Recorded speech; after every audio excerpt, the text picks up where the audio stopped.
Bien. Mesdames, Messieurs, installez-vous tous.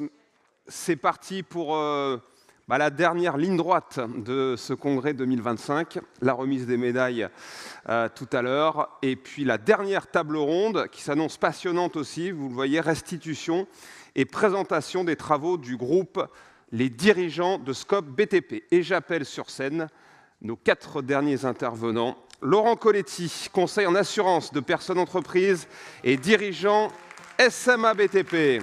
Laurent Colletti. Et puis Julien Sévaux, responsable SMA BTP Vie Occitanie. Patrick Rouex, Scope Courson Construction. Et premier vice-président de la fédération Scope BTP. J'ai bien prononcé, ça va. À Couzeran. D'accord, ouais, Couzeran. Et puis le dernier, il est là. David Estève, Scope EGA. Couzeran. Alors, je le disais, sujet passionnant, puisque 8 dirigeants d'Occitanie se sont saisis de la thématique du dirigeant Scope au sens large, en menant une réflexion collective approfondie pendant près d'1 an. Et de cette démarche ont émergé des propositions, aujourd'hui en voie de concrétisation.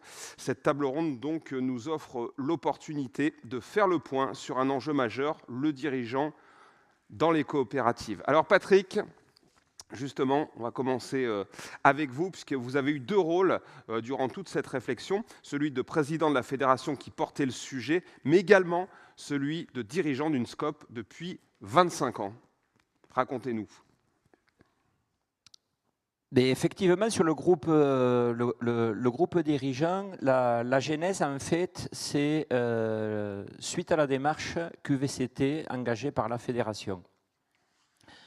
Hier, j'ai eu la chance de vous présenter les travaux sur la QVCT et j'ai conclu en disant qu'il y avait un oublié dans cette démarche-là, c'était le dirigeant des coopératives. Et avec la fédération, donc, nous avons proposé ce dossier, ce projet, et qui effectivement a été composé de 8 dirigeants, groupe très hétérogène, à la fois dans la taille des coopératives, à la fois dans les profils des dirigeants. Il y avait des jeunes, jeunes dans l'âge ou jeunes dans la fonction. Et puis après, il y avait des coopératives, je dirais, établies. L'amorce, c'était d'arriver à parler, parce qu'il y a quand même une certaine, je dirais, intimité sur les problématiques des dirigeants, à le faire sans tabou. Donc nous nous sommes réunis, on a fait à 2 reprises pour arriver à faire un peu plus ample connaissance, et chacun est arrivé. Souvent, la première question que j'ai posée à chaque dirigeant, c'est de dire « Mais pourquoi vous avez répondu favorablement à cette thématique ?» Mais moi, j'ai répondu parce que après le Covid, j'étais un peu démobilisé, je n'arrivais pas à comprendre un peu cette évolution sociétale. Mais bon, moi, j'ai rencontré tel et tel sujet, problématique avec un salarié. Enfin bref, voilà, tous les sujets que rencontrent, je dirais, les dirigeants. Mais dans le constat, si je le résume, il y avait l'isolement du dirigeant, il y avait le fait de ne pas avoir tous les outils utiles et nécessaires pour affronter la gestion d'une coopérative, et d'autant plus en sortie de Covid. Il y avait aussi un sujet de la reconnaissance du dirigeant qui est ressorti, et qui est effectivement un sujet majeur, la reconnaissance du dirigeant. Alors ça veut dire quoi, la reconnaissance du dirigeant? Ça veut dire qu'on l'a vu au travers des enquêtes qu'a menées la fédération à 2 reprises, mais on a été observé que la rémunération des dirigeants était inférieure à un dirigeant d'entreprise classique. Premier sujet. Deuxième sujet autour de celui-là, c'est aussi de se dire que le dirigeant, selon sa durée de vie dans l'entreprise et son passage, mais quand il finissait son parcours, comme disait Guy Loza, que bon nombre reconnaissent ici, on finit avec un Polaroid le jour du départ. Donc voilà, donc ça c'est les constats qui ont été posés par l'ensemble du groupe dirigeant. Et une fois ces constats posés, maintenant qu'est-ce qu'on en fait?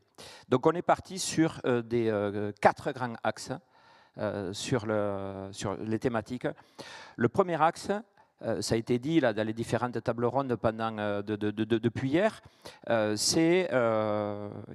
y a plusieurs profils, dont il y en a certains qui sont dirigeants, qui ont démarré apprentis, comme l'a dit Jean-Henri tout à l'heure, voilà, qui ont progressé, et donc qui étaient des techniciens du BTP avant tout, et qui se sont retrouvés dirigeants. Voilà, il y a ce passage-là. Je dirais que ça, c'était le premier sujet. Après, c'est de dire, un dirigeant, c'est quoi?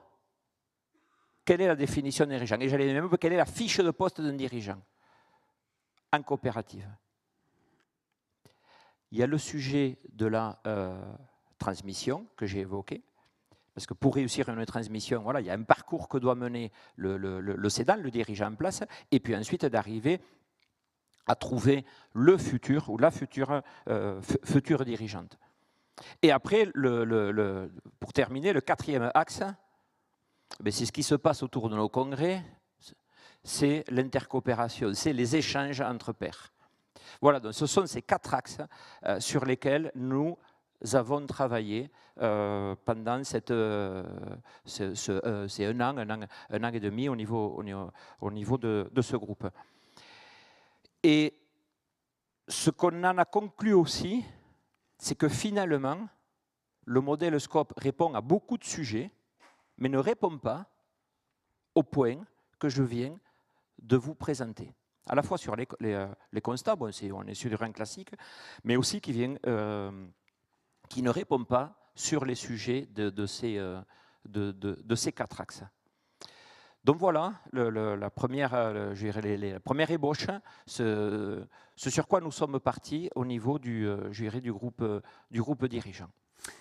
Alors, David, vous illustrez un petit peu ce que vient de dire Patrick.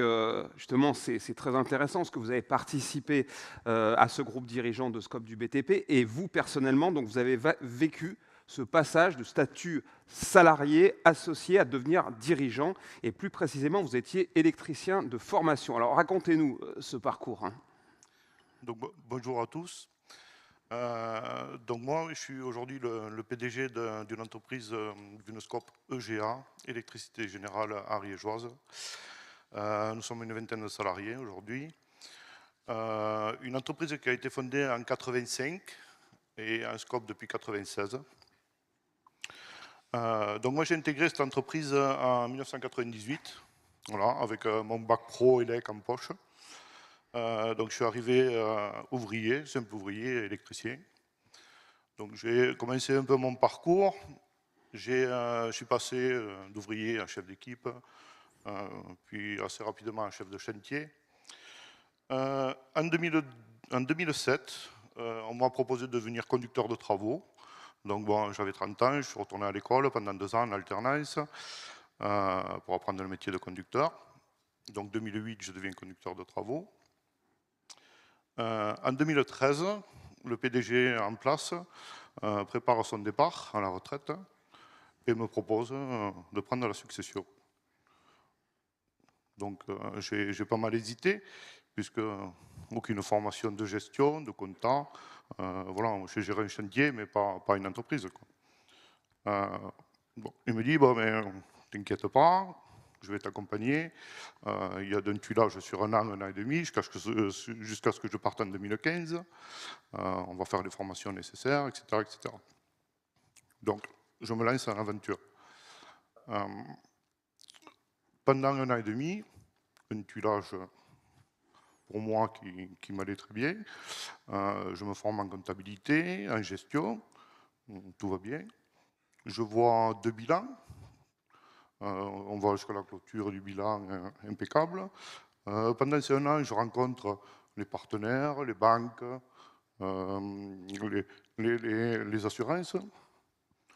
Donc, en place depuis 30 ans tout roule, pas de souci. Voilà. Et donc, 2015 arrive et je prends la direction. Donc tout va bien. Et là, voilà. Donc d'entrée, hein, première claque, le PDG s'en va, l'ancien PDG s'en va, et les indemnités de départ à la retraite, aucune anticipation. Donc moi j'arrive avec à peu près 1 an de tuilage où la trésorerie, tout va bien, impeccable. Et dès le premier mois où je suis tout seul, plus de trésorerie, tout est passé dans l'indemnité.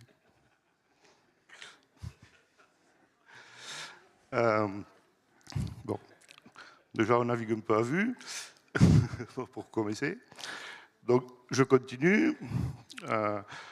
Un salarié assez ancien dans l'entreprise a des problèmes de santé. Donc ça suit avec des maladies longue durée. Derrière ça, bon, inaptitude à tout poste, etc. etc. Et là, ben, encore un gros trou dans la raquette. Aucune formation sur tout ce qui est social, pas de formation sur le management, pas de formation sur le juridique. Voilà. Et là, ben oui, quand on est ouvrier, on va voir son chef d'équipe. Quand on est chef d'équipe, on va voir son chargé d'affaires. Et quand on est chargé d'affaires, on va voir son directeur. Et quand on est directeur, ben, on se débrouille. C'est ça. Et donc là, on se retrouve, oui, confronté à l'isolement du dirigeant, bien sûr. Donc oui, il y a la première solution que j'ai fait, c'est aller voir les fédés. Fédé des Scopes, la Fédé du bâtiment aussi, l'Union régionale, donc c'est un grand soutien, bien sûr. Voilà, mais ça ne fait pas tout. Donc, par la suite, comme disait Patrick, j'ai engagé aussi l'entreprise dans cette démarche QVCT.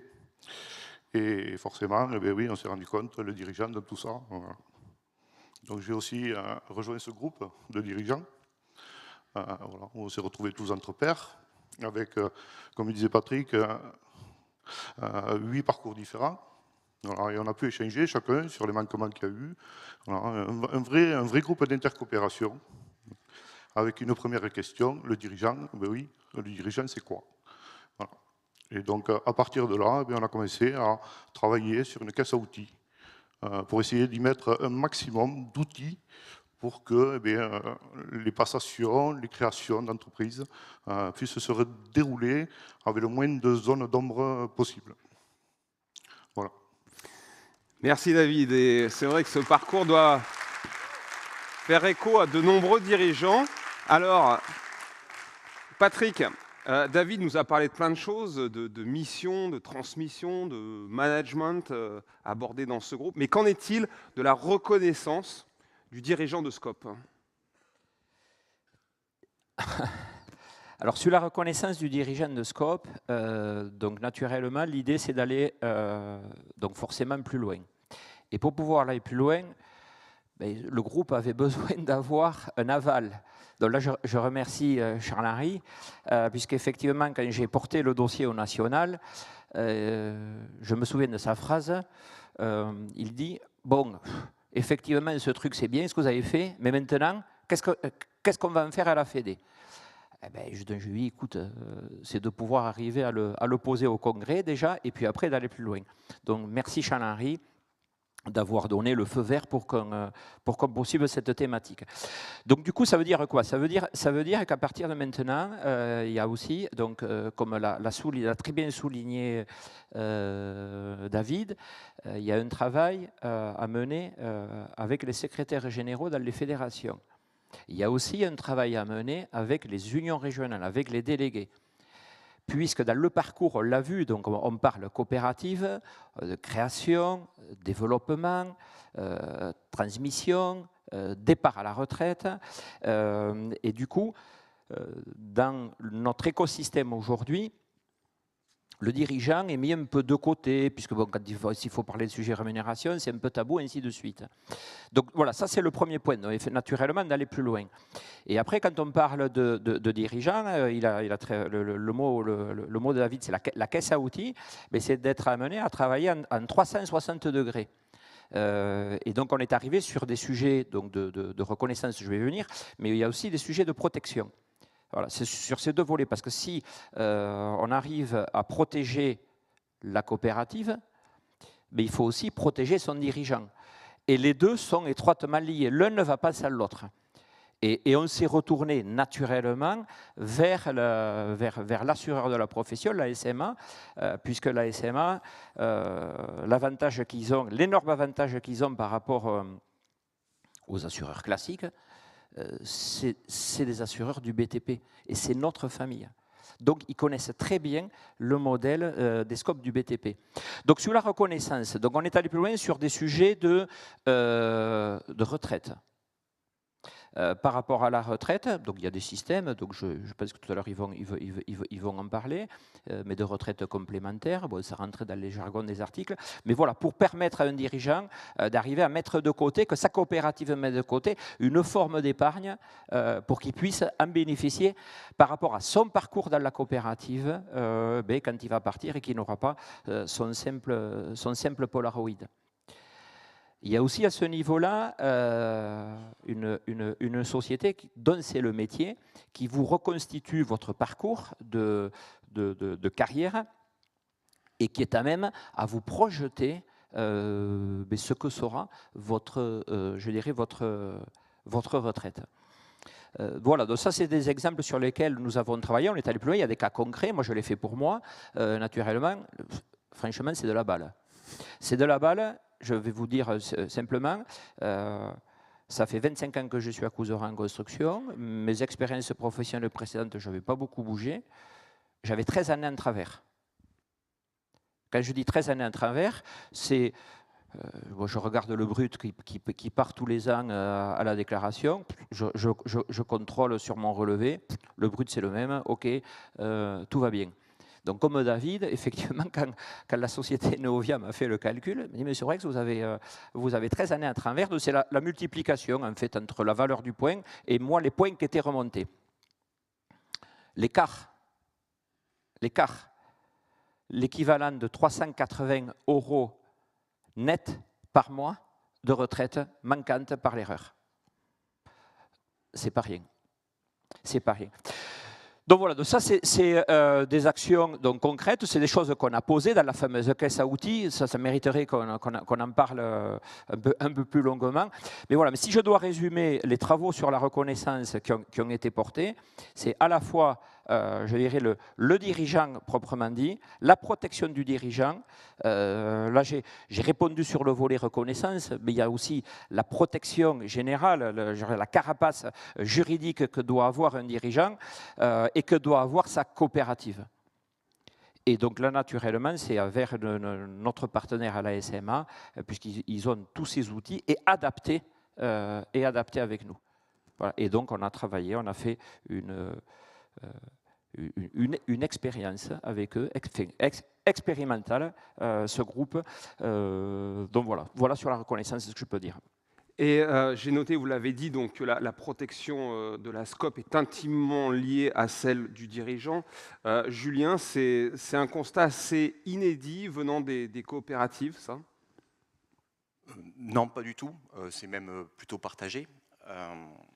Alors déjà, je remercie Patrick parce qu'il a fait une très bonne introduction sur la SMA BTP, qui est un assureur, certes, mais un assureur que moi je pense différent et j'en suis intimement convaincu parce que ça fait 160 ans qu'on est dans le BTP et qu'on accompagne les entreprises et les dirigeants, et je dis bien et les dirigeants de la profession. Quelques exemples. L'exemple qui, moi, en tant que salarié, me frappe, c'est que pendant la Première Guerre mondiale, nous avons investi, par exemple, dans un hôpital. Donc nous avons eu un autre métier, fut un temps, pour accueillir les mutilés et les blessés de guerre du BTP. Plus proche de nous, pendant la crise sanitaire, il faut savoir que nous, salariés, on a repris 3 semaines après le début du confinement. Tout simplement parce que vous avez repris vos chantiers 3 semaines après et qu'il fallait vous couvrir pour tout ce qui est décennal et autres. Et donc, on était présents. Et ça, c'est aussi des marques fortes d'engagement. Donc, naturellement, on s'est imposé lors d'une discussion avec Patrick comme un interlocuteur crédible et privilégié. Et puis, je vais rebondir sur ce qu'a dit mon président Jacques Chanu hier. Il a dit, moi je suis entrepreneur et ce que j'aime, c'est être challengé. Je crois que Patrick, il est venu nous challenger. Il nous a dit, voilà, moi j'ai un groupe dirigeant, j'ai des problématiques qui sont spécifiques, parce qu'un dirigeant de scope, ce n'est pas un dirigeant comme les autres. Patrick a évoqué tout ce qui est rémunération, David, tout ce qui est formation. Il faut qu'on fasse quelque chose. Et a germé l'idée de mettre en place donc, un audit 360, donc on va intégrer dans cette fameuse caisse à outils, qui fait le tour de toute une série de questions qui vont permettre donc, à des techniciens comme David, comme quand il était en 96, si j'ai bonne mémoire, technicien, de mieux appréhender sa nouvelle fonction, de porter différemment son nouveau costume qui est celle du dirigeant d'entreprise. Alors, quand on dit audit 360, qu'est-ce que ça comporte au niveau assurantiel? On va aller questionner tout ce qui est collectif, notamment le passif social que tu as évoqué. On va aussi étudier tout ce qui est conformité donc, conventionnelle au niveau des contrats santé-prévoyance. On va aller aussi réfléchir sur la politique qui est mise en place pour fidéliser et être attractif, parce qu'il y a aussi un enjeu d'attractivité. Donc une partie collective et aussi une partie propre sur le dirigeant. Quel est le mode de gouvernance? Quels sont les modes de protection des mandataires sociaux? La politique de rémunération, la politique qui est mise en place pour accompagner la transmission, la cession, le départ à la retraite. Et on va vraiment questionner et faire une photographie de ce qui est en place, mais surtout, et l'intérêt de l'audit, c'est d'évoquer toutes les possibilités qui sont possibles aussi de choisir pour accompagner toutes ces thématiques et le dirigeant, parce que le dirigeant, il a un mandat, c'est un associé, mais c'est un associé qui est beaucoup plus exposé et il a vraiment besoin de cet accompagnement. Et donc cette photographie, c'est dans cette caisse à outils, je prends ça comme un arbre décisionnel qui va permettre de mettre en place un pilotage stratégique. Et Julien, comment une assurance devient partenaire dans la réflexion menée sur la thématique du dirigeant scope de BTP? Alors, on devient partenaire, tout simplement, c'est le BTP, c'est une histoire avant tout de rencontres et d'hommes. Donc c'est au gré tout simplement de discussions qu'on a pu avoir avec la fédération régionale des scopes d'Occitanie, suite donc aux remontées que Patrick a présentées du groupe dirigeant. Laurent, je me tourne vers vous maintenant. Savoir un peu ce qui se cache concrètement derrière cette notion très générale d'accompagnement. Est-ce que vous pouvez nous donner des exemples concrets? Oui, effectivement. Merci beaucoup. Bonjour à tous. Ma partie va être facilitée par le témoignage de David et celui de Patrick. Un audit, un travail, un partenariat, ça veut tout et rien dire. Donc on va prendre des exemples concrets. On va rebondir sur l'exemple de David avec son départ à la carrière, en fin de carrière et le licenciement qui s'en sont suivis, donc quand même des épreuves quand on n'est pas prévenu qui sont compliquées. Il faut savoir qu'aujourd'hui en France, toutes les entreprises sont assujetties à des obligations légales. Dans ces obligations légales, eu égard des salariés, il y a tout ce qui est loi du maintien de salaire en cas d'arrêt de travail, il y a tout ce qui est sorti du salarié qui est licenciement, rupture conventionnelle, inaptitude ou, plus heureux aussi, départ à la retraite, qui ouvre droit à des indemnités. Il faut aussi savoir, en plus, que dans le bâtiment et les travaux publics, c'est des obligations qui sont renforcées, qui sont encore plus importantes par le biais des conventions collectives. Les conventions collectives, c'est quoi ? C'est un bloc réglementaire qui se met par-dessus le droit légal. Donc c'est une complexité en plus à maîtriser pour toutes les entreprises du BTP, donc nos entreprises. Cela demande un niveau de vigilance et d'expertise qui est bien supérieur et malheureusement parfois pas toujours assumé par les conseils comptables par exemple ou cabinets sociaux. Et c'est là aussi entre autres que la SMA va intervenir, la SMA BTP va intervenir dans le cadre des audits 360 de la boîte à outils pour les dirigeants des scopes. Là, cet été, on a mené une série d'enquêtes auprès des SCOP Occitanie. On va prendre un exemple dans le cadre d'un licenciement pour inaptitude, sujet qui est particulièrement sensible dans le bâtiment, eu égard à d'autres métiers qui sont peut-être moins sujets au risque chantier, et en plus avec des réglementations qui sont peut-être moins sévères en termes d'indemnité, comme dans le bâtiment. On a identifié le cas d'un salarié, un ouvrier, qui, en cas d'inaptitude, pouvait prétendre à une indemnité de 80 000 €. Alors imaginez l'impact sur la trésorerie d'une SCOP. Si le dirigeant qui aurait été mal accompagné ou qui n'aurait pas eu ces informations-là doit faire face du jour au lendemain, donc ça reprend un peu l'exemple de David, j'ai de la trésor, mais j'en ai plus. Donc j'ai plus de trésor, donc j'ai plus de participation. Bon, au niveau des salariés associés, c'est compliqué. Mais pire, l'indemnité, elle n'est pas calculée en fonction de la taille de la SCOP ou de son bénéfice. Donc que la SCOP elle fasse 5, 20, 200 salariés, c'est la même indemnité. Imaginez l'impact d'un point de vue pérennité, d'un point de vue, on va dire, risque de liquidation d'une SCOP qui ne peut pas l'assumer. C'est un risque qui est très important et qui est souvent oublié. Donc nous, on va proposer, dans le cadre de l'audit social qui est mené en partenariat avec le groupe dirigeant, de mieux connaître et de mieux maîtriser ces enjeux. On va faire en fait un audit détaillé de tous les risques sur les structures et donner donc un outil qui est indispensable aux dirigeants pour faire face et appréhender la gestion de ces risques sociaux, par exemple. Est-ce que vous avez d'autres exemples aussi impactants? Alors, on a donc les audits, on a mené quatre audits auprès de 4 dirigeants de SCOP d'Occitanie.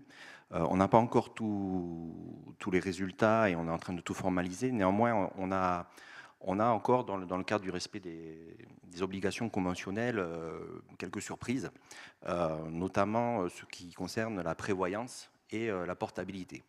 Alors la prévoyance, langage d'assureur, je vais quand même traduire au cas où, c'est tout ce qui va concerner le décès, l'incapacité et l'invalidité. Et la portabilité, c'est juste qu'à la rupture du contrat de travail, il y a une obligation légale qui est de faire perdurer cette couverture de prévoyance à l'ancien salarié. Le droit légal, 1 an. La convention collective du bâtiment, 3 ans. Donc on a été vérifier que les contrats mis en place étaient raccords par rapport à cette obligation supplémentaire de 2 ans liée à la convention du bâtiment. Quelle n'a pas été notre surprise de découvrir que ça n'était pas forcément le cas.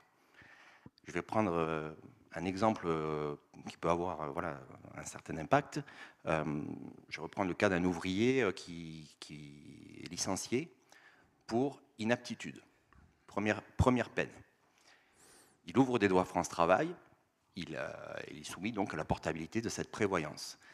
Si par cas son inaptitude évolue, sa maladie souvent, vers de l'invalidité, il va pouvoir prétendre donc à une pension.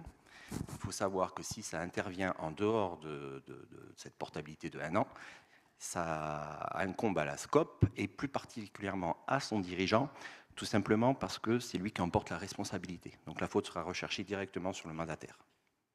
Donc là, ça a été quand même un exemple assez frappant. Et puis toujours dans ce cas-là, on peut même prendre l'exemple d'un décès qui intervient à ce moment-là. Il faut savoir qu'il y a du versement de 2, 3 ou plus années de salaire à la famille.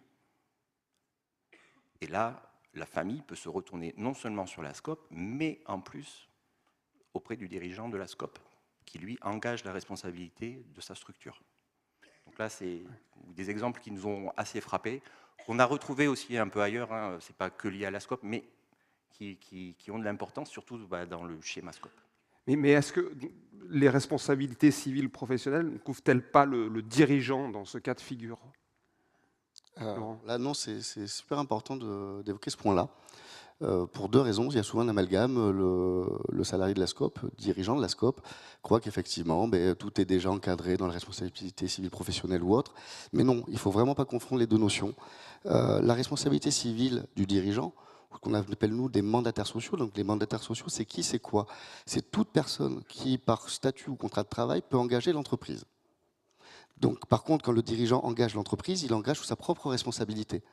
Et s'il doit respecter des réglementations légales, que ce soit en social nous concernant, mais que ce soit en réglementaire, sanitaire, risque sécurité, comptabilité, enfin, tout ce qu'il doit respecter, s'il engage l'entreprise, il engage à titre personnel. Et je prends moi souvent l'exemple d'un sinistre ou d'un souci sur un chantier. En cas où on va faire jouer la décennale, par exemple, on convoque toutes les entreprises, on arrose tout le monde, et après chacun balaye devant sa porte pour prouver qu'il n'est pas responsable, que c'est à l'autre de payer. Mais là, en cas de recours, on va attaquer l'entreprise, bien entendu, mais aussi le dirigeant ou les dirigeants à titre personnel. Ça, c'est très important à comprendre. Et il ne faut pas le confondre avec ce qu'on appelle la RC professionnelle, qui est très souvent dans le bâtiment intégré à la décennale, qui vient couvrir les fautes liées à l'entreprise, les fautes INEX et compagnie. Mais ça n'exonère pas le dirigeant de son implication. Et le plus impactant dans l'histoire, c'est ça qu'on oublie, c'est qu'en cas de mise en cause donc, du dirigeant, qui est de plus en plus systématisé aujourd'hui, le dirigeant ne peut pas faire appel à sa SCOP pour payer ses frais de justice ou ses amendes au civil. Ça serait de l'abus de biens. Donc là, on est sur de l'abus de biens, sur qui se rajoute en plus une casse pénale. Donc on va éviter, c'est pas possible, et ça c'est quelque chose qui n'est pas maîtrisé au niveau des dirigeants en général, et en particulier des SCOP, qui, souvent dans l'histoire de David, sont projetés un peu là par hasard, ou une formation technique très avancée, mais pas le côté juridique, pas le côté social, pas le côté conformité, et il y a des trous dans la raquette souvent, et ceux-là ils sont graves. Parce que le dirigeant d'un SCOP, il ne s'enrichit pas sur la SCOP, il a juste son salaire, on en reparlera peut-être après, mais sur un autre exemple. Mais il est là de bonne foi et il met en jeu son patrimoine privé. Lui, et par extension, dans les scopes qui sont plus structurés, tous les membres du conseil d'administration, toute personne qui peut engager la scope. Là, ici, nous, on intervient au niveau de l'audit, déjà en rôle d'identification de qui peut engager l'entreprise, de rappel de ces règles-là, et surtout, en termes de couverture, on est capable de mettre en place des solutions d'assurance qui sont parfaitement adaptées au scope, et en particulier au scope, avec des couvertures qui sont non nominatives et qui vont gérer les mandataires de fait ou de droit. Donc c'est particulièrement utile aussi durant un tuilage, où il y a deux dirigeants qui vont se suivre, et les deux vont pouvoir concomitamment impliquer la scope. Donc voilà, on est là en conseil, on est là en soutien et on est là aussi pour couvrir. Ouais, le dirigeant donc, porte beaucoup de responsabilités à titre personnel. Est-ce que, Patrick, vous avez constaté d'autres particularités concernant le statut de dirigeant de SCOP ? Je pense qu'on a fait à peu près, je dirais à peu près le tour. Si je résume de ce qu'on a vu, dans cette caisse à outils, donc l'idéal aurait été de la mettre dans les pochettes qui ont été distribuées, vendredi matin. Donc, ceci dit, vous le voyez, on est encore dans la phase expérimentale sur la partie audit, mais très clairement, c'est d'arriver à avoir un 360 degrés dans cette caisse à outils, du passage du statut d'associé, salarié, technicien à dirigeant, le dirigeant, la reconnaissance du dirigeant, et ensuite le travail sur l'intercoopération. Donc, ça, c'est nos grands axes. Et là, effectivement, on est rentré dans des sujets très concrets, de détails. Donc, qu'est-ce qu'il y a derrière les dirigeants ? Voilà, il y a tout le volet, je dirais, le volet social. Il y a la partie transmission qu'on a vue, il y a la partie reconnaissance qu'on a vue, avec la rémunération. Et l'idée de cette caisse à outils, c'est qu'elle donne toute légitimité à chaque dirigeant de coopérative, en SARL ou en SA, d'arriver à porter ces sujets-là dans leur scope. Parce que l'enquête dirigeant qui avait été faite sur les rémunérations ont permis à certains dirigeants d'arriver à le poser, à l'amener dans leur coopérative, parce que comme je l'ai dit en introduction, c'est des sujets tabous. Et le fait que la fédération s'empare de ces sujets-là amène cette légitimité à tout un chacun, à l'ensemble des dirigeants et des coopératives. Et ce qu'il y a d'important, comme ça a été souligné, c'est vraiment l'étroite relation de protection de la coopérative et protection individuelle du dirigeant. Voilà, l'un ne peut pas aller sans l'autre, il y a vraiment une chaîne, et cette chaîne-là, derrière, c'est des outils. C'est des outils, c'est des réponses, c'est des contrats, c'est tout ce que vous voulez. C'est l'intercoopération, voilà, c'est tout cela. Ouais, cette expérimentation n'est que le début de toute façon. Alors Patrick, pour conclure, comment vous envisagez la suite maintenant, que cela soit pour l'expérimentation de cet audit, mais aussi d'une manière générale pour vos travaux régionaux? Ben, je dirais la suite, voilà, c'est d'arriver à la finalisation des outils, d'avoir la feuille de route proposée par la SMA, que je remercie encore, parce que là, on les bouscule. Hein. Comme ça a été dit, on vient les bousculer, parce que ce n'est pas forcément dans les, je dirais, dans les standards, mais ils répondent présent. Idem par rapport à la fédération, puisque très clairement, l'idée, ça serait d'aller, la caisse à outils, donc qui sera diffusée à l'ensemble des coopératives, aux 600 coopératives des scopes du BTP. C'est aussi que ça serve au monde des coopératives, je dirais des coopératives en général, puisque il y a aussi des dirigeantes et des dirigeants, même s'il y a la particularité, BTP. Et allez, pour aller un peu plus loin aussi, ça serait, parce que souvent il faut arriver à poser politiquement les sujets, à signer, à avoir des conventions pour permettre d'inscrire dans le marbre, et après à partir de là, chacun et chacune dans les régions respectives, dans les coopératives respectives, fait son chemin et son travail. Mais très clairement, voilà, le top du top, ça serait d'aller jusque-là, mais je tiens encore quand même à remercier, parce que le sujet bouscule chez nous, et d'avoir eu le feu vert de la Fédération nationale des scopes du BTP. Merci Patrick, merci à tous les quatre pour ce compte rendu, ces témoignages très intéressants. Je vous laisse rejoindre votre place maintenant. Alors, nous allons passer un autre bon moment de ce congrès, parce que voilà, nous avions envie de mettre à l'honneur des personnes sans qui la Fédération Scope BTP ne serait tout simplement pas ce qu'elle est, ni même ce qu'elle est tout court.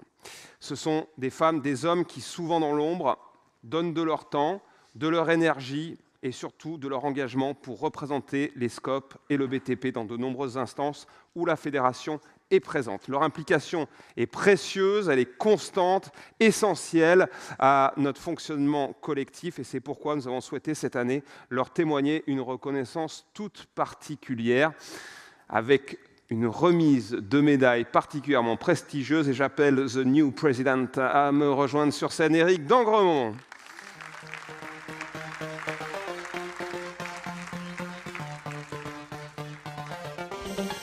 Mon cher Éric, c'est un moment, j'imagine, plus qu'agréable pour vous. C'est le meilleur moment. C'est le meilleur moment.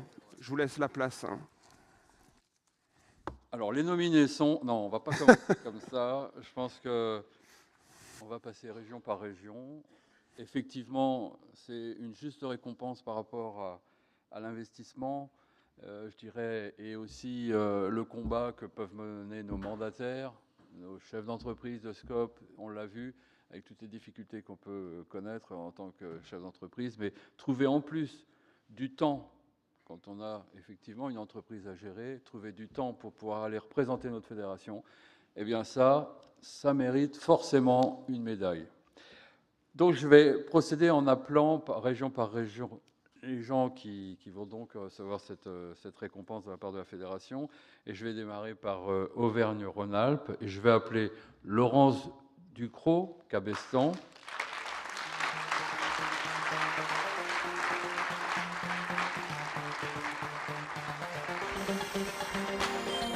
Marc Favre, l'électricité.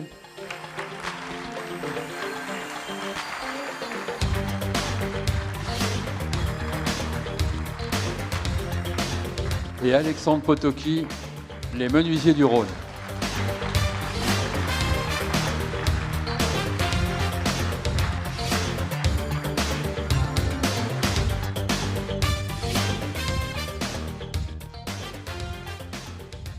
Les 3 premières médailles pour Auvergne-Rhône-Alpes.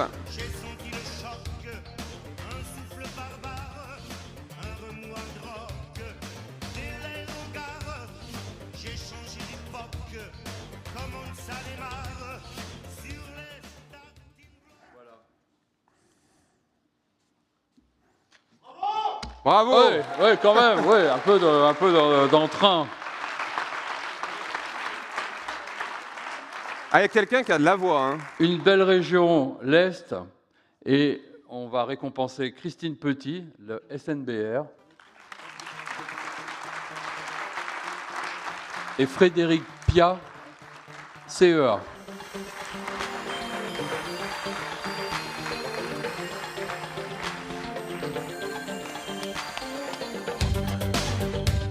Ah oui.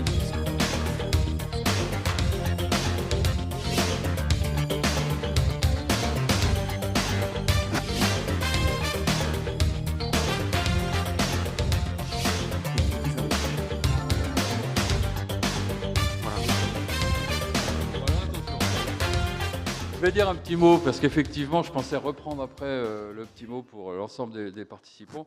Mais déjà, revenir donc sur Laurence. Approche-toi, Laurence. Approche-toi, s'il te plaît. T'as plus la médaille. Donc, Laurence, gérante de la SCOP SMTS, puis fondatrice à Grenoble, tu m'arrêtes si je me trompe, en 2003, de l'une des premières CAE bâtiments nommée Cabestan. Laurence en a assuré les fonctions de direction et de développement jusqu'à la fin 2019, où la SCOP atteint près de 300 salariés, entrepreneurs, entrepreneuses. J'y arrive pas forcément, mais j'essaye pourtant de faire des efforts. Dès 2003, en sa qualité d'administratrice de la Fédération régionale Rhône-Alpes, Laurence s'est engagée en faveur du développement des CAE du bâtiment en région. Au niveau national, Laurence est devenue membre du conseil d'administration à l'occasion du congrès en Avignon en 2008. Celle-ci s'est donnée pour mission de mettre son expérience au service du développement des CAE bâtiments en France. À partir de 2018, elle pilote une mission nationale pour rassembler et accompagner les coopératives d'activité et d'entrepreneurs dans le bâtiment. Laurence est également reconnue pour son engagement en faveur de la place des femmes dans les métiers du... Non, Laurent, pas de croche-pied, Laurence, hein, s'il te plaît. Dans les métiers du bâtiment, dans les entreprises et au sein de la Fédération des SCOP du BTP. C'est un vrai combat. Aujourd'hui, elle participe au déploiement de la fondation Travaux Suspendus, qui rassemble des SCOP et des CAE pour lutter contre le mal logement et la précarité énergétique des personnes très modestes. On t'applaudit à nouveau. Merci. C'est ta médaille.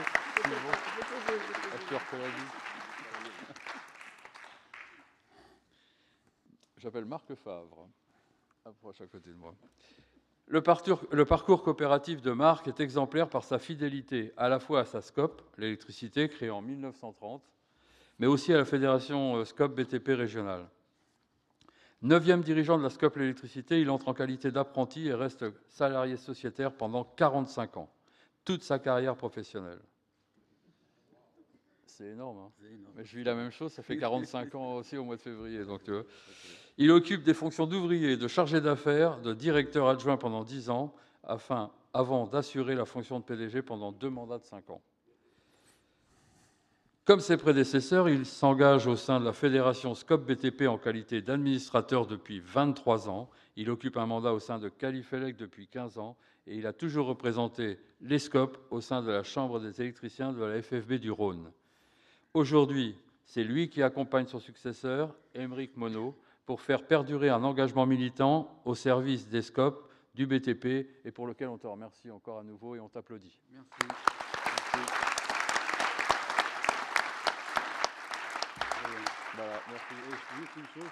Et avec tous les problèmes que David de chez Géant a expliqué tout à l'heure, pour passer tous les caps. J'appelle Alex Potoki. Alors Alex, on pourrait parler de toi pendant jusqu'à tard ce soir évidemment, puisque ton investissement aussi était... on est plus que redevable par rapport à tout ce que tu as pu apporter à notre fédération. Le parcours coopératif d'Alex passe tout d'abord par l'enracinement dans sa SCOP, les menuisiers du Rhône, où il a travaillé pendant 32 ans. Arrivé jeune technicien, il a vite pris des responsabilités à diriger la SCOP, seul ou en équipe à 2 pendant 21 ans. Pour lui, l'engagement militant au sein d'un mouvement SCOP faisait partie pleinement de sa vie. C'était pour lui naturel et nécessaire. Dès 1990, il participe à la Fédération SCOP BTP Rhône-Alpes, dont il sera président de 1999 à 2017. Alex participe aussi activement à la Fédération nationale, administrateur de 2000 à 2025 et premier vice-président de 2017 à 2021. Au niveau de sa région, Auvergne-Rhône-Alpes, il assure de nombreux mandats, principalement dans l'apprentissage au CFA du Rhône dès 1989, puis au sein de BTP CFA Aura. Au niveau national, il anime avec Jacques Di Stefano les actions prévention et sécurité de la Fédération de 2015 à 2025 et représente la Fédération au Conseil du Comité national de l'OPPBTP de 2017 à 2025, donc jusqu'à aujourd'hui. Pour tout cela, on t'offre une médaille et on t'applaudit bien fort. Merci. Merci.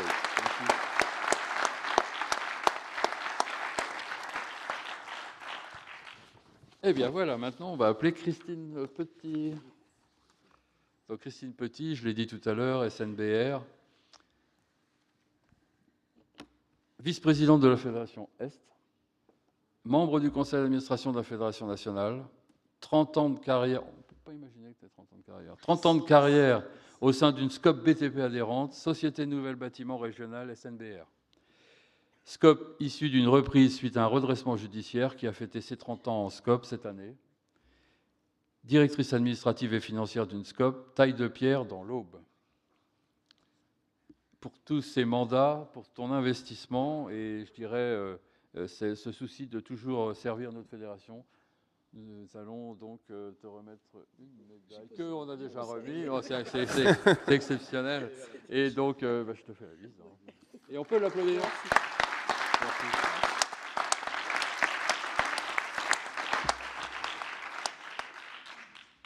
Frédéric Piat. Le voilà. Le voilà. Donc Frédéric, administrateur de la Fédération Est, gérant d'une SCOP de travaux publics dans l'Aube, la coopérative électrique aixoise, pionnier, car c'est la première SCOP du Grand Est à se lancer dans une démarche RSE en 2024. Et je t'en félicite.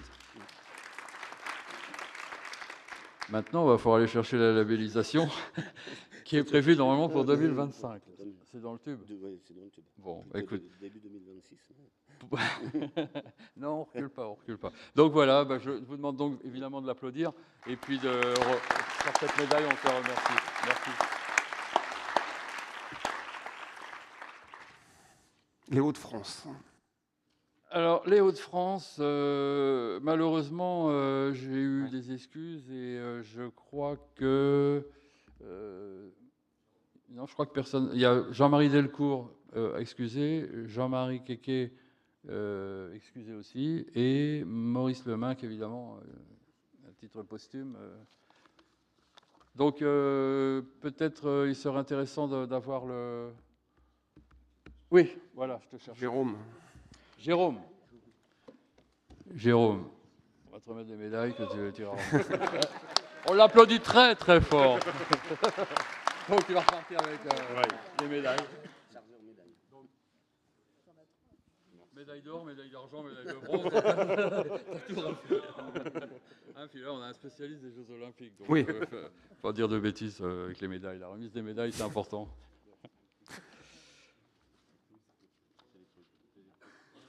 Voilà. Île-de-France, hein, c'est ça? Centre Val-de-Loire. Val-de-Loire. Centre Val-de-Loire. Oui. Île-de-France. Ils sont 3 aussi. Je vais appeler donc François Berger, on va dire Connex TT géomètre expert.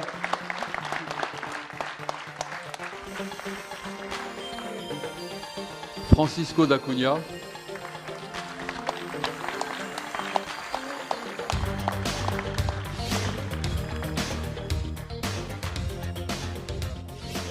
Et François Mortegout qui est excusé puisqu'il a une raison familiale, un mariage, donc aujourd'hui il ne pouvait pas se soustraire. Francisco, il n'est pas là. Bon, donc toi aussi tu vas repartir avec médaille d'argent, médaille d'or, médaille de bronze. Bon, François, avant tout, s'il y a une qualification, c'est que tu es visionnaire coopératif et dirigeant engagé.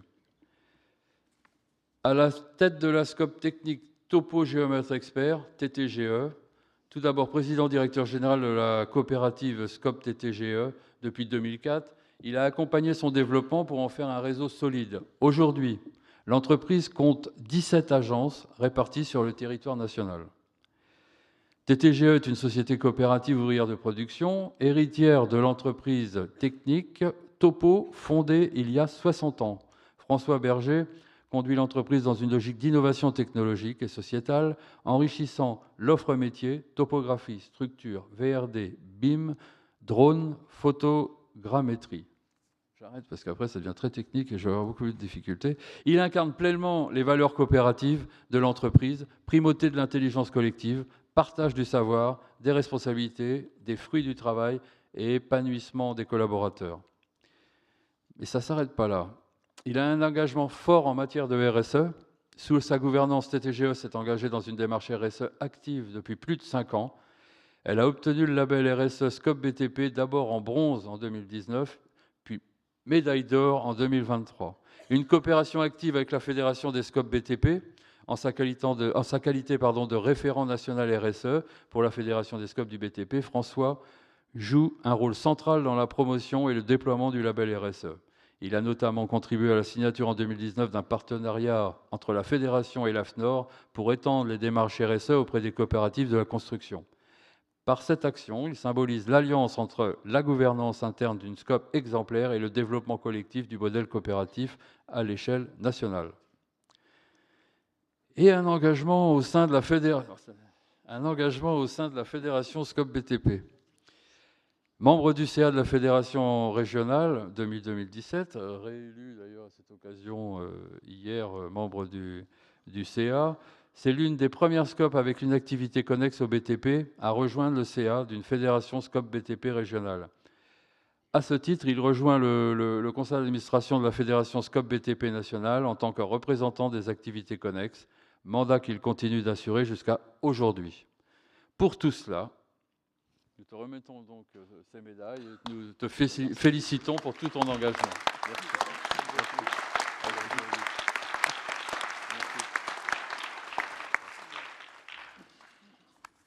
Je vais dire un petit mot quand même sur Francisco d'Acunha, évidemment, parce que c'est un dirigeant coopératif engagé et aussi dirigeant d'une boîte de TP, SCOP Alpha TP. Pour lui, c'est leadership et vocation coopérative. Création et direction en 1983, à la suite de la défaillance de son entreprise, Francisco d'Acunha fonde la SCOP Alpha TP avec une vingtaine de salariés, assumant la direction générale de la coopérative dès ses débuts. Alpha TP est une ESA coopérative, ouvrière de production, active dans les travaux publics, voirie, assainissement, réseau électrique, éclairage public, avec une activité principale dans les VRD, voirie et réseaux divers, et établie à Brie-Comte-Robert, en Seine-et-Marne, Île-de-France. La SCOP emploie 95 salariés et réalise un chiffre d'affaires de plusieurs dizaines de millions. Alors là, il a dû être discret pour le chiffre d'affaires, parce que plusieurs dizaines de millions, ça laisse quand même une certaine latitude pour pouvoir imaginer le plus, ou le moins d'ailleurs. Donc voilà, plusieurs dizaines de millions. Une gouvernance depuis le 5 juillet 2017. Et là, je vais être complet par rapport au pédigré de Francisco. C'est Francisco d'Acunha Leal de Barros occupe la fonction de président du conseil d'administration, tandis que Christophe Mathias a été nommé directeur général. Une démarche pareille, une démarche RSE exemplaire, label RSE SCOP BTP. Alpha TP est engagé dans une démarche RSE depuis 2013, initialement évaluée avec le référentiel AFAC 26000 en juillet 2017, obtenant le niveau confirmé. Elle a été labellisée RSE SCOP BTP dès 2018. Et évidemment, Francisco a un engagement au sein du mouvement coopératif, président de la Fédération SCOP BTP Île-de-France, Centre Val-de-Loire de 2012 à 2016, dirigeant engagé dans de nombreuses instances, représentant de la Fédération SCOP BTP à la FNTP, membre du CA de la FRTP Île-de-France. Il a été président du syndicat des TP de la Seine-et-Marne. Merci Francisco.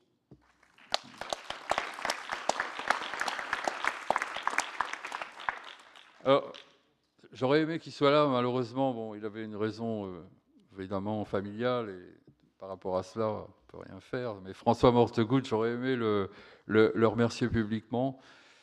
C'est une figure incontournable du monde coopératif du BTP. Dirigeant de la SCOP Les Maçons Parisiens, président directeur général des Maçons Parisiens depuis 1990 ou 1980. On a une petite incertitude par rapport à ça. Il incarne une gouvernance coopérative renouvelée régulièrement par vote des sociétaires. Il met l'humain au cœur de la coopérative, transparence, équité, motivation collective, engagement des collaborateurs sociétaires sont des principes directeurs. Sous sa direction, la coopérative a reçu le prix spécial 10 ans du Moniteur en 2011 pour sa performance durable, fruit d'une stratégie prudente et structurée. Il a fait évoluer les maçons parisiens vers une diversification réussie, développement du tertiaire, montée technologique et maîtrise de projets complexes, 65 000 m² Unilever, projet à Nanterre, tout en doublant leur chiffre d'affaires en 2 décennies. L'entreprise affiche une forte cohésion financière avec des fonds propres solides. Il mène des actions de mécénat, restauration de l'abbaye de la Grâce, soutien aux coopératives au Burkina Faso via Luciab, microcrédit via Babylone. Sur le plan opérationnel, il dirige des projets modernes et écologiques comme l'écoquartier Ramure à Meudon, construction HQE, équipement public, espace vert, mobilité durable. Son engagement au service du mouvement coopératif. François Mortegoutte représente la Fédération nationale des SCOP du BTP à l'organe de qualification Calibat, où il est l'un des administrateurs renforçant la légitimité technique des coopératives du secteur. En 2006, il a été nommé président de la Caisse nationale des coopératives. Et à ce titre, il siège également à l'Union des caisses de France, qui gère les congés et intempéries de plus de 1,5 million de salariés du bâtiment en France.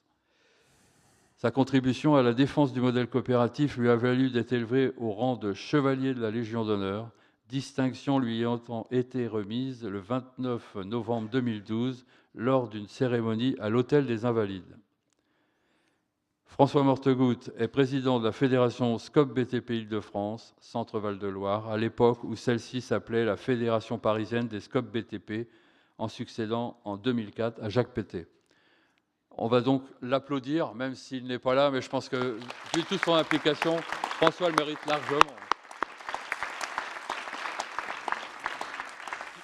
Et la Nouvelle-Aquitaine, maintenant, ils sont 4. Hein. Ils sont 4 en Nouvelle-Aquitaine. Alors, René est là, René Grelier. Donc René Grelier, j'appelle René, Canaélec. J'appelle, autrement non, puisqu'en fait Daniel Marie n'a pas pu venir, Jeanne Perronnet non plus, et Jean-Noël Lebert à titre posthume, donc évidemment.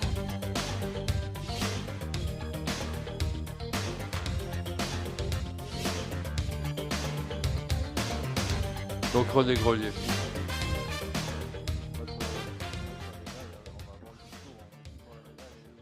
Oui, d'abord la médaille. La médaille. Ouais. Voilà. Merci beaucoup. Voilà. Merci. Alors René, bon, je connais évidemment mieux Thierry, puisqu'on a l'occasion de se croiser régulièrement en CA au national. Et j'ai été très heureux de voir que tu avais pu venir participer à ce congrès, que tu es toujours aussi investi. Parce que René Grelier, c'est administrateur de la Fédération Aquitaine de 2000 à 2006. Salarié de Canaélec de 91 à 2002, il en a été PDG pendant 10 ans. De nombreux mandats pro-BTP, dont BTP Vacances et BTP Retraite de 2002 à 2017. Et là, tu me disais, pro-BTP, parfois c'était des déplacements nombreux et répétés. Très intéressant. Ouais. J'avais cette attribution. Hein, et je peux vous assurer, très bon exemple pour nos entreprises. Dieu sait si ces gens-là nous épaulent. Voilà. Et si vous voulez bien, bon, vous me faites l'honneur, je vous en remercie. Je voudrais mettre à l'honneur 3 personnes.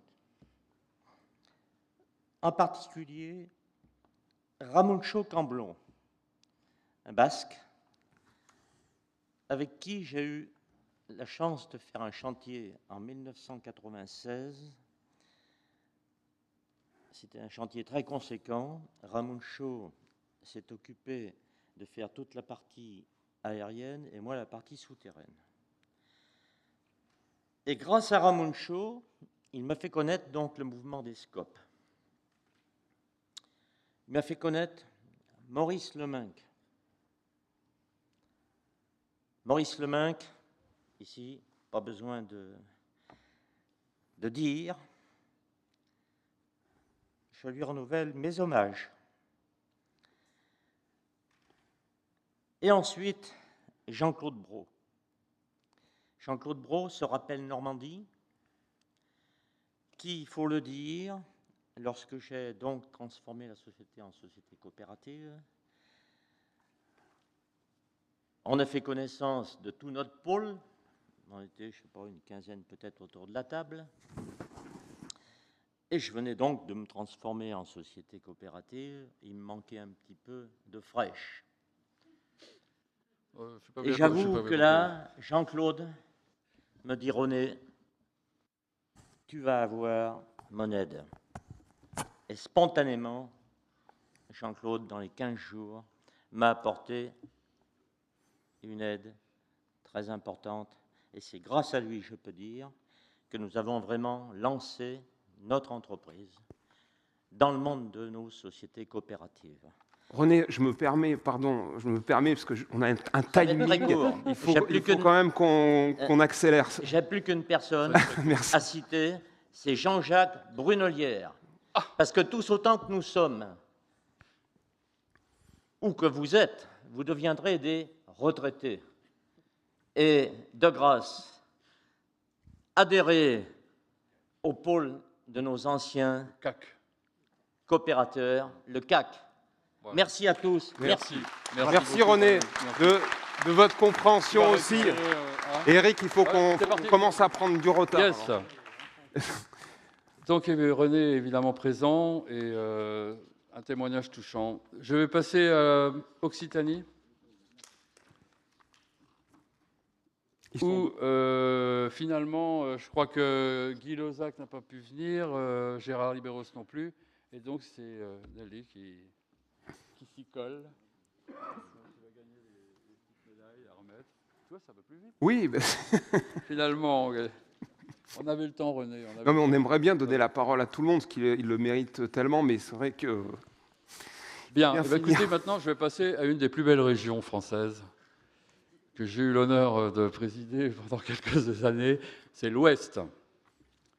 Et j'appelle, on vient de l'évoquer, Jean-Jacques Brunelière.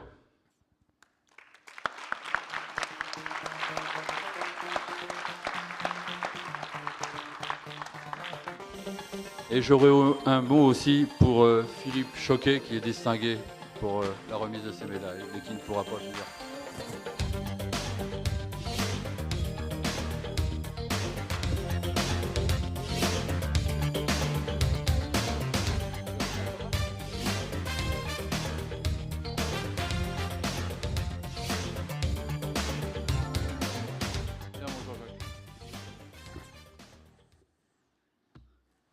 Alors Jean-Jacques Brunelière, né en 1948, associé de Comec à Cholet, dont il fut le PDG de 1975 à 2002, président de la Fédération Ouest de 1992 à 2008, vice-président de la Fédération nationale SCOP du BTP, dont il sera administrateur jusqu'en 2021, administrateur de la Caisse des congés payés des SCOP du BTP, président du CAC, Club des anciens coopérateurs depuis 2008, fervent supporter du Cholet Basket ainsi que du SCO d'Angers. On a souvent échangé puisque je trouve que Le Mans jouait beaucoup mieux que Cholet, mais bon, on n'est pas forcément toujours d'accord. Fervent supporter donc de Cholet, très actif au sein du mouvement coopératif depuis plus de 5 décennies. Son parcours est celui d'un coopérateur convaincu et militant, viscéralement attaché à Comec, à Cholet, qu'il a rejoint en 1963. Le parcours de Jean-Jacques au sein de Comec et du réseau coopératif, tant au plan régional que national, illustre l'implication des dirigeants coopératifs pour le développement de leur SCOP et pour le rayonnement du modèle de la SCOP. Toujours présent aux âgés de Comec, il est une voix écoutée par les jeunes générations, dont chacun connaît la maxime « on ne naît pas coopérateur, on le devient ».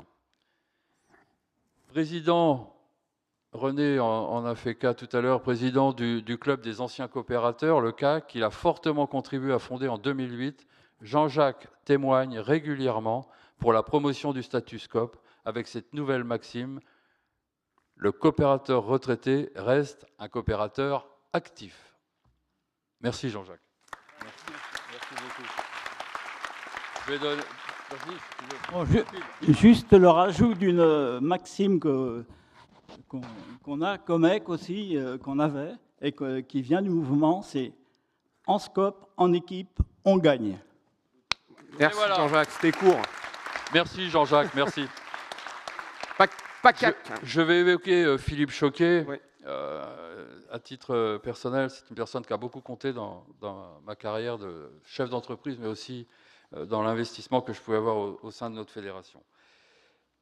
Philippe Choquet est né à Angers en 1965, PDG de Comec de 2002 à 2019, président de la Fédération Ouest de 2008 à 2017, vice-président de la Fédération nationale des SCOP du BTP, nombreux mandats régionaux au sein de la FFB du Maine-et-Loire, du MEDEF Choletais, ainsi qu'à la CCI du Maine-et-Loire, président de la Commission des finances.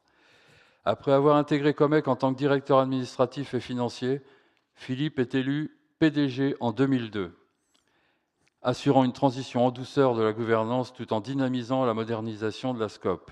Il considère que la SCOP se doit d'être ambitieuse de par les valeurs qu'elle véhicule, intimement convaincu que l'entreprise coopérative est le modèle d'avenir permettant de concilier la nécessité d'accroître l'efficacité économique tout en préservant l'humain. Très impliqué et reconnu au sein des réseaux coopératifs et professionnels, il assure la promotion du statut coopératif et s'investit pour défendre les intérêts des SCOP du BTP lors de sa présidence de la Fédération Ouest jusqu'en 2017. Pour tout cela, je le remercie même très, très personnellement. Merci Philippe.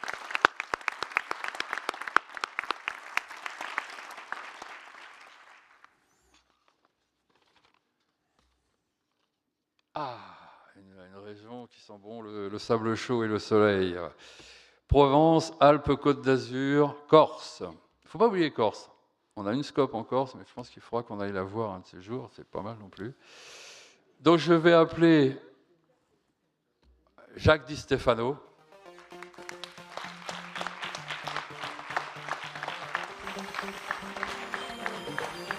Et voilà. Et nous aurons l'occasion aussi de remercier Alain Burin des Rosiers, qui n'est pas là aujourd'hui, et Bernard Roux à titre posthume. Donc, Jacques, j'attends même pas que tu sois sur le estrade, on me dit faut y aller, donc c'est quand même pas normal. Bien, Jacques. Approche. Donc, médaille déjà. Médaille. Merci. Et puis tu récupères les 2 autres médailles. Hein, pour. D'accord. Alors. Des Di Stefano, il y en a eu des célèbres, notamment dans le football, je crois. Tu es jeune quand même. Non, j'ai 64 ans dans quelques jours. Donc j'ai connu Di Stefano, un grand joueur de football. Mais... Tu as connu Puskas. Oui, le Hongrois. Le Hongrois, c'était Puskas, ouais. Bon, on ne va pas parler de football, mais pour autant, on a encore un homme plus célèbre encore que le footballeur Di Stefano. On a Jacques Di Stefano. En 1982, Jacques Di Stefano, 3 jeunes salariés d'une même entreprise, décident de quitter leur poste pour fonder une société de charpente et de couverture dans les Bouches-du-Rhône. Soucieux d'éviter une relation hiérarchique traditionnelle patron-salarié, il opte pour le statut coopératif. C'est ainsi qu'est née la SCOP Triangle. Jacques Di Stefano, nommé gérant, découvre alors les spécificités des métiers d'entrepreneur, mais aussi la solidarité du mouvement coopératif grâce à l'Union régionale des SCOP PACA Corse et à la Fédération des SCOP du BTP, véritable outil de soutien aux métiers du secteur. Parallèlement au développement de la coopérative, Jacques s'implique dans la promotion du modèle coopératif. Il est élu administrateur de l'Union, succédant à Gilbert Plancherel, ancien président de l'UR et de la Fédération. Ces 3 mandats de présidence lui offrent l'opportunité de rencontrer à l'échelle nationale des administrateurs venus de toutes les régions, tous animés par la volonté de défendre l'intérêt collectif et de développer des outils d'accompagnement pour les coopératives. Jacques s'impliquera notamment sur des sujets clés tels que la sécurité, en partenariat avec l'OPBTP, et la formation, au siégeant au sein du CFA du bâtiment PACA, centre rassemblant 6 CFA régionaux. Pour tout cet investissement, Jacques, la Fédération te remercie.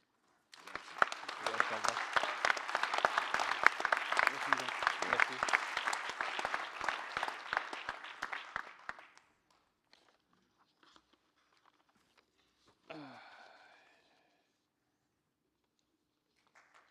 Au niveau national, nous tenions à remercier aussi Jean-Marie. Malheureusement, Jean-Marie avait des obligations, il n'a pas pu, il était présent hier, il n'a pas pu venir. Et nous tenons à remercier, attendez, je ne vois pas bien, Charles-Henri Monteau.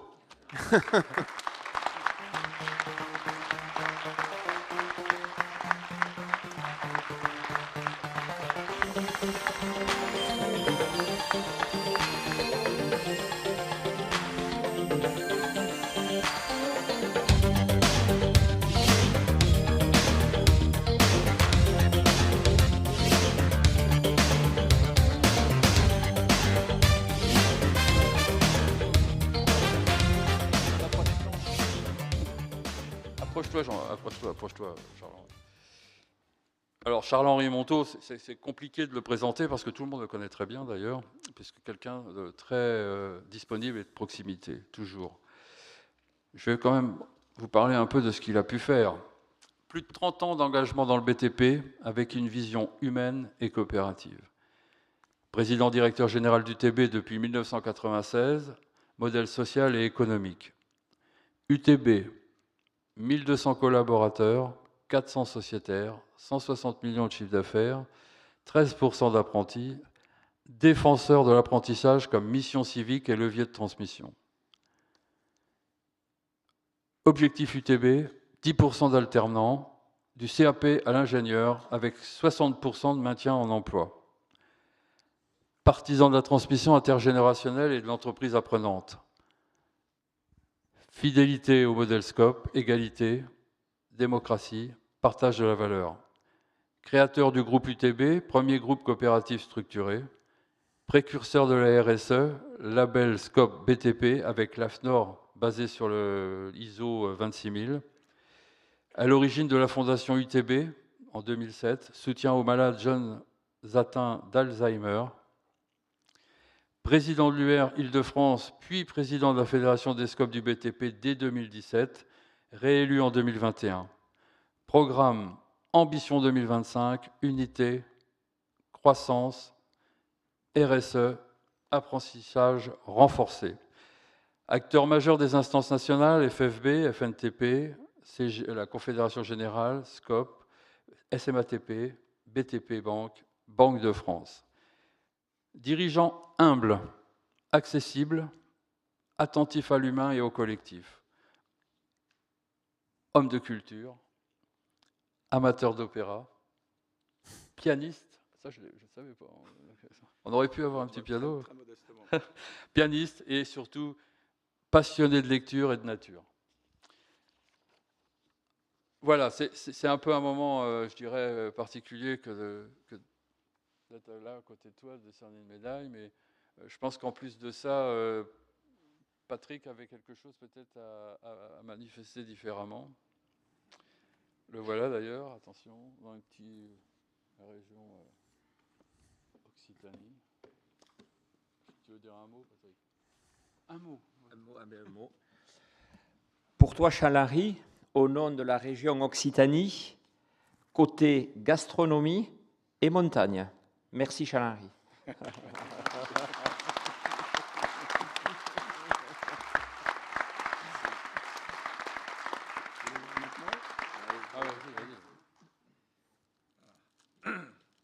Faut le montrer au public, Charles-Henri. Que tout le monde le voit, le cadeau. On aurait pu mettre une petite musique un peu... Oui. Bon, pas la musique des votes, hein, mais... Ah non. Tu n'oublieras pas celle aussi de... Ah, c'est pas ça. Ah, bah attends. Alors, tu connais la tradition, Patrick? Ah, attends. Ah oui. On savait ça. C'est pas... C'est un homme de tradition. Mais, Mais attends, Charles-Henri, dans les scopes, rien n'est laissé au hasard. Nali m'avait donné aussi 1 euro pour pas rompre l'amitié. Donc. Alors, je vais te dire, j'ai une pièce de 2 euros, une de 5 centimes. Je vais quand même te donner celle de 2 euros. Voilà.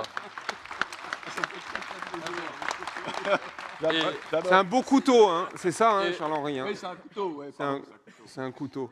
Et aussi pour... ça ne va pas passer le portique, hein, en revanche. Un couteau... te blesse pas, te blesse pas. Savignac, estampé Scope BTP. Voilà. Bah, écoute, je suis ravi. Bravo. Mais... Et c'est pas fini, hein. Pour que tu puisses prolonger le plaisir d'un congrès réussi, on t'offre, la fédération t'offre un petit moment de partage avec ta femme, parce que je pense qu'elle va te récupérer un peu plus qu'elle n'a pu participer à tout ce que tu pouvais faire. Donc ça, c'est aussi... c'est très aimable pour elle. Voilà. Voilà. Mais on oublie souvent de récompenser les femmes qui ont fait beaucoup d'efforts en fait, dans notre fédération. On a beaucoup parlé de la transmission. Voilà, exactement. Pendant ce congrès. Alors, il faut rester tous sur scène. Vous allez vous avancer, parce qu'on va faire une photo, évidemment. Photo souvenir, inoubliable, avec tous les médaillés. Je voudrais dire un tout petit mot sur Jean-Marie. Oui. Parce que, bon, il n'est pas là. Il a une implication absolument colossale dans la fédération. Et un des enjeux que tu vas avoir à affronter, c'est sa succession. Et Jean-Marie a eu 2 moments, il a eu plein de mandats hein, pour la fédération. Excuse-moi, hein, Laurent, je prends un petit bout de temps, un petit peu. Mais il a eu deux choses extrêmes. Ouais. Non, puis après, promis, ad vitam aeternam, je te fous la paix, Laurent. 5 minutes. Non, mais il a eu deux moments absolument très importants là, sur les 8 dernières années. D'abord, ça a été un manager de transition. C'est-à-dire que j'ai eu une collaboration, finalement, si on met ça en perspective, assez courte avec Olivier Diard, puisque cette collaboration a duré une dizaine de secondes. Quoi, voilà. Et donc, ça mettait comme un peu dans l'embarras après la fédération. Et donc, j'avais proposé à Jean-Marie ce poste de manager de transition, qu'il m'a d'ailleurs refusé dans un premier temps, et qui a eu la gentillesse d'accepter dans un deuxième temps. Hein. J'avais dû faire œuvre de conviction.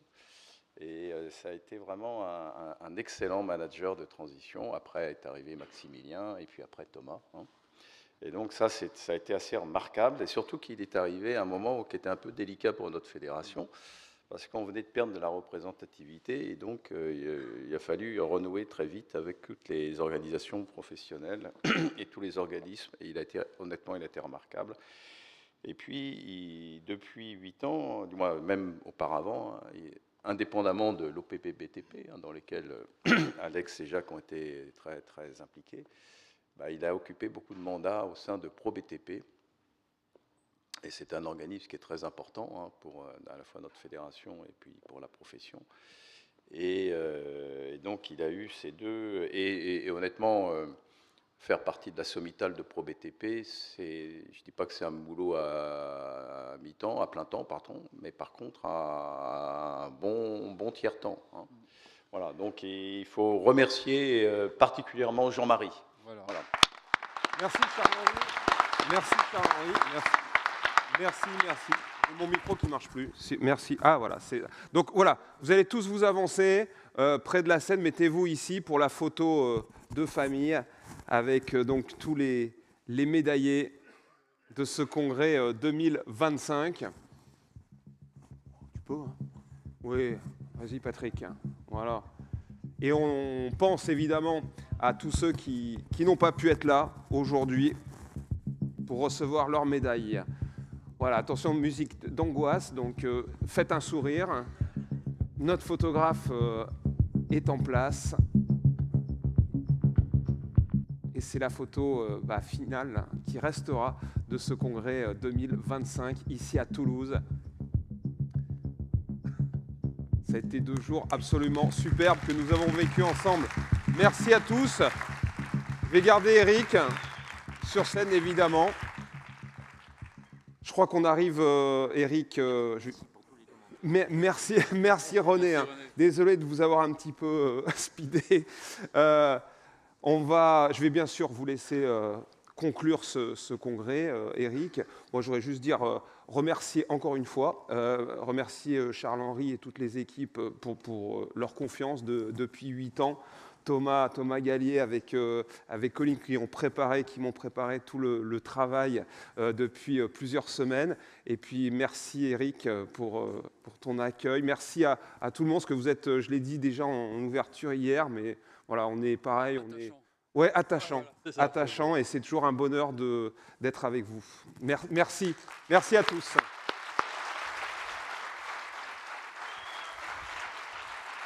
Merci. En tout cas, Laurent, merci aussi pour tes interventions pertinentes à chaque fois. La fluidité des échanges sont facilitées quand on a quelqu'un qui sait vraiment mettre les gens... parce que c'est pas simple d'arriver sous les projecteurs, mais lui, vraiment, il vous met dans les meilleures conditions. Vraiment, merci Laurent. N'oublie pas de laisser ta carte. Je pense qu'on se reverra dans 4 ans au minimum. Donc, évidemment, il va falloir clore ce congrès, mais avant, et je pense que c'est un moment important, et vous en conviendrez tous, je voudrais remercier les salariés de notre fédération. Avant de conclure ce congrès, je voudrais prendre un petit moment pour rendre hommage à celles et ceux qui, chaque jour, font battre le cœur de votre fédération. Ce sont nos collaborateurs et collaboratrices. On parle souvent de projets, de stratégie, d'orientation. Mais derrière chaque action, derrière chaque réussite, il y a des femmes et des hommes engagés, compétents, discrets, parfois, mais toujours présents. Vous êtes notre mémoire, notre énergie et souvent même notre inspiration. Votre travail ne se voit pas toujours sur le devant de la scène, mais il est indispensable. Sans vous, rien de ce que nous construisons collectivement ne serait possible. Ce congrès, c'est aussi le vôtre. Vous l'avez préparé, organisé, animé, coordonné. Et je veux ici vous remercier au nom de toutes les SCOP présentes. Les SCOP ici présentes ont été unanimes quant à la qualité des lieux, de l'accueil, de tout ce que vous avez pu prévoir, anticiper, pour que tout se passe de la meilleure des façons. Je suis particulièrement fier de votre professionnalisme, de votre sens du collectif et de la chaleur humaine que vous mettez dans chacune de vos missions. Vous incarnez les valeurs qui nous rassemblent, solidarité, proximité, responsabilité et innovation. Alors aujourd'hui, je tenais à vous inviter sur scène, non pas pour travailler, mais pour recevoir les applaudissements qui vous reviennent de droit. Parce que vous êtes la colonne vertébrale de cette maison, parce que votre engagement donne tout son sens à notre action et parce que sans vous, nous ne serions pas ce que nous sommes. Au nom de tous, merci. Merci pour votre fidélité, votre passion et votre esprit de coopération. Si vous voulez bien venir toutes et tous. Toutes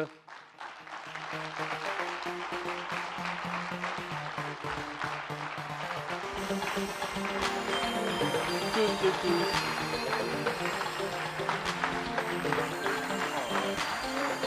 Regarde. Ah, il y a du monde, il y a du monde.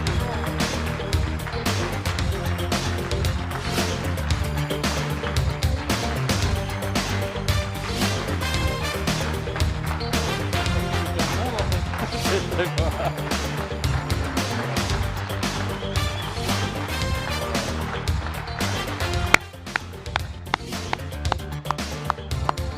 Dès l'aérogare, j'ai senti le choc, un souffle barbare, un remous en drogue. Dès l'aérogare, j'ai changé d'époque. Comment ça démarre? Pour les permanents. Hip hip hip. Hip, hip, hip.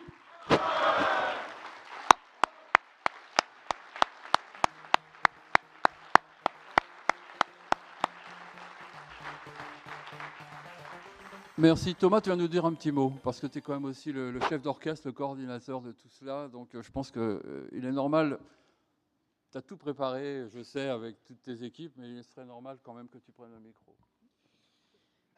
Bon, écoutez, alors, je ne voudrais pas me faire gronder par Laurent Luyat, donc je vais être vraiment très court et très succinct.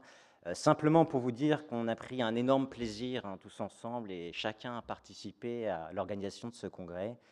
Et d'après les premiers retours qu'on a eus, ils ont été positifs et donc on est très heureux que vous ayez apprécié ce moment. Et d'ores et déjà, on vous donne rendez-vous pour la Convention nationale l'année prochaine et pour le congrès dans 4 ans. Donc merci à tous pour votre présence et bravo pour ce qu'on est collectivement. Bravo, merci.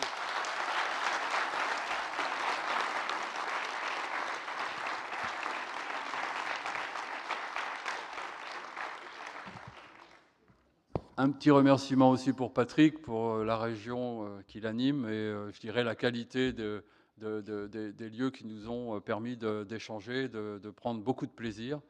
Merci à cette région exceptionnelle. Franchement, c'était un beau congrès et j'en suis fier. Voilà. Je vous remercie toutes et tous.